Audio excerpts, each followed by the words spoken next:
Easter Sunday, 1993, while most of the world was celebrating a day of peace, the Southern Ohio Correctional Facility in Lucasville was about to descend into a living nightmare.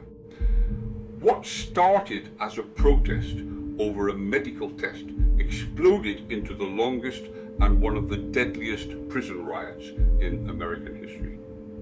For 11 days, 450 inmates held the state of Ohio at bay, transforming Cell Block L into a fortress of chaos, where racial enemies became allies and the line between order and anarchy vanished forever. This is the story of the siege that changed the American penal system. A story written in blood, betrayal, and a desperate cry for dignity from behind the bars of Ohio's most feared maximum security prison. Before we dive into the dark details of the Lucasville uprising, remember to comment, like, share, and subscribe so you don't miss future episodes of the Calendar of Crime. Your support helps us bring these forgotten chapters of history back to light.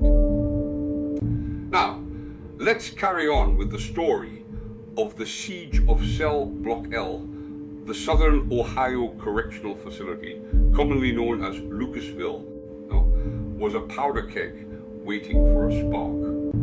By early 1993, the prison was severely overcrowded and governed by a new warden, Arthur Tate, who had implemented a series of repressive policies known as Operation Shakedown.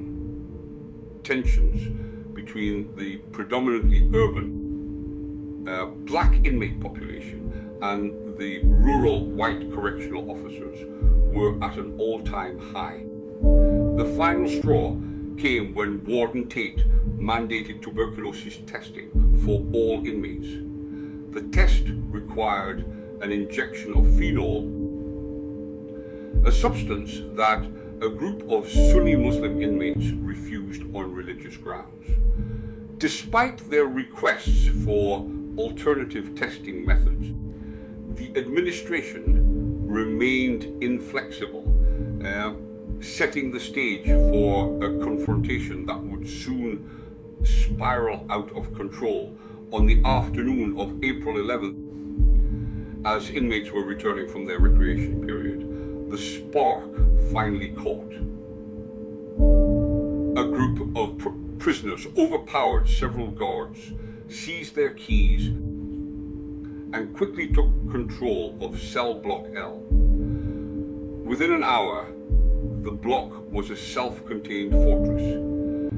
8 correctional officers were taken hostage, and the initial chaos was brutal. In the first few hours of the uprising, 5 inmates, men perceived as snitches or informants, were murdered by their fellow prisoners. Their bodies were dumped into the prison yard as a grim message to the authorities.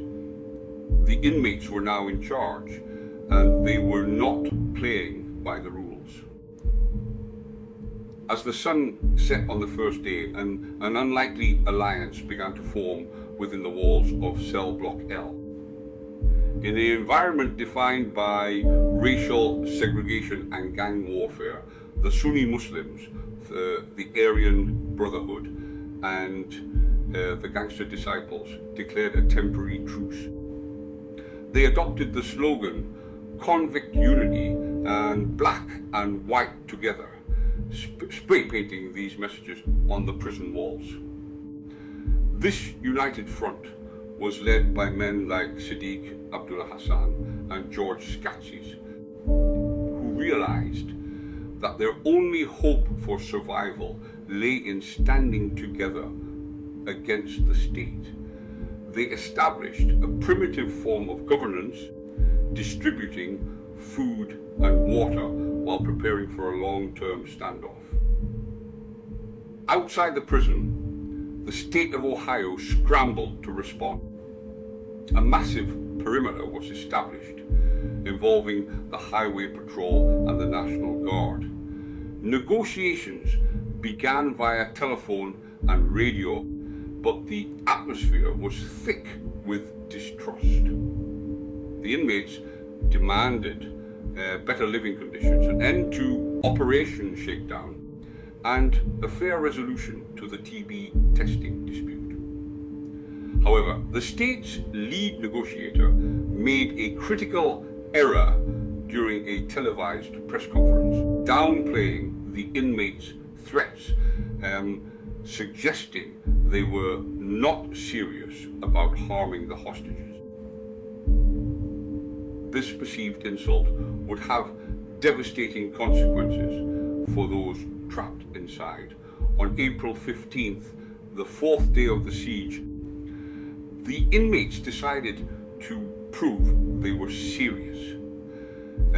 They selected one of the hostages, 33-year-old correctional officer Robert Vallandingham, and led him into a shower area.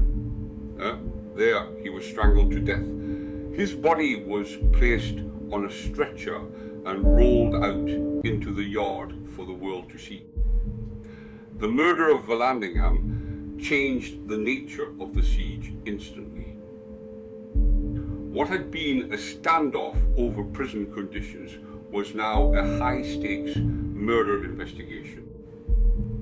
And the public's sympathy for the inmates' grievances vanished in the wake of such a cold-blooded act. Despite the tragedy, negotiations continued as both sides realized that a full-scale tactical assault on cell block L would likely result in dozens, if not hundreds, of deaths. Over the next week, the inmates and the state painstakingly hammered out a 21-point agreement. This document addressed many of the inmates' concerns regarding medical care, administrative procedures, and the promise of no retaliatory beatings upon surrender. The process was slow and fraught with tension, as various inmate factions argued over the terms, and the fear of betrayal hung heavy in the air.